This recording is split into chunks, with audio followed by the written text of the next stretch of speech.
আসসালামু আলাইকুম। অনেকদিন পর আপনাদের সাথে নতুন একটা ব্লগ শেয়ার করছি। অনেকদিন পর বলতে প্রায় ১ মাসের বেশি হবে। তার কারণ হচ্ছে আপনারা সবাই জানেন আমাদের দেশের পরিস্থিতি এখন কি রকম অস্থিতিশীল।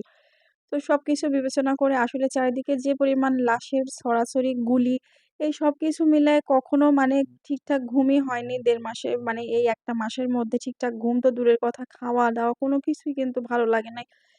আর এজন্য বাজার করাও হয় নাই। তারপরে চিন্তা করলাম যেহেতু বেঁচে আছি, বেঁচে থাকতে হলে তো খেতে হবে। এজন্য মার্সেলে চলে গেছিলাম। আজ থেকে ২ দিন আগের বাজার এগুলা।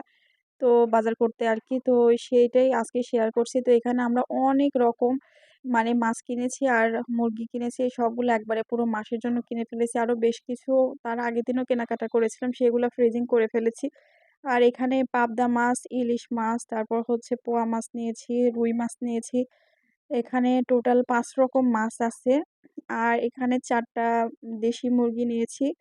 আর এই সমস্ত আমাদের পুরো ১ মাসের জন্য বাজার মানে মাছ আইটেম আরো কিছু যেগুলো অলরেডি ফ্রিজিং করা যাতে পুরো মাসের মধ্যে আর কোনো ঝামেলা করতে বাজার করতে না যেতে হয়।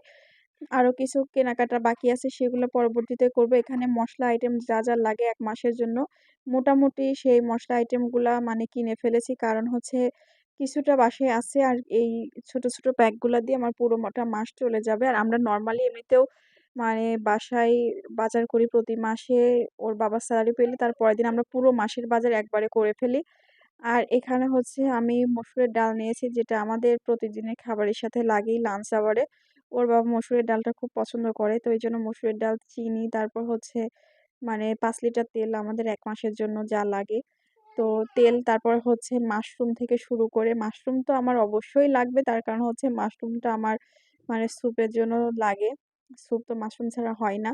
তারপরে এখানে পেঁয়াজ রসুন যেটা কিনেছি, আদা আর আলু এগুলো মোটেও ১ মাসের জন্য না। এটা অল্প কিছু কিনেছি যাতে করে অপেক্ষা করছি কখন দাম কমবে তখন বেশি করে কিনবো। কারণ এখন পেঁয়াজের কেজি ১৩০ মানে অনেক দাম। তো আমি যা বাজার করে নিয়ে আসি সবগুলো এখন সুন্দর মতো করে একটু গোছগাছ করে রেখে দিব। কারণ আমার এখন যেগুলো আছে সেগুলা দিয়ে মোটামুটি আরো ১০ দিনের চলার মতো। তো এই প্যাকগুলা এখনো খুলবো না। আরো ১০ দিন পরে খুলবো।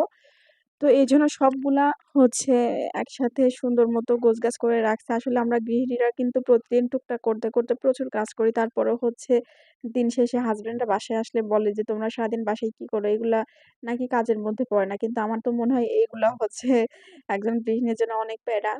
বাজার করে নিয়ে আসা, তারপরে হচ্ছে সেগুলা গোছগাছ করে ঠিকঠাক করে রাখা। কারণ বাজার করতে যাওয়া, বেবি কোলে নিয়ে বাজার করা এগুলা কম প্যারা না। কারণ হাসব্যান্ডরা যারা হচ্ছে ফুল টাইম জব করে তাদের ওয়াইফদেরই সবকিছু টেক টেক কেয়ার করতে হয়। আমি ভয়েস ওভার দেওয়ার সময় আমার ছেলে খুব রকম ডিস্টার্ব করতেছিল।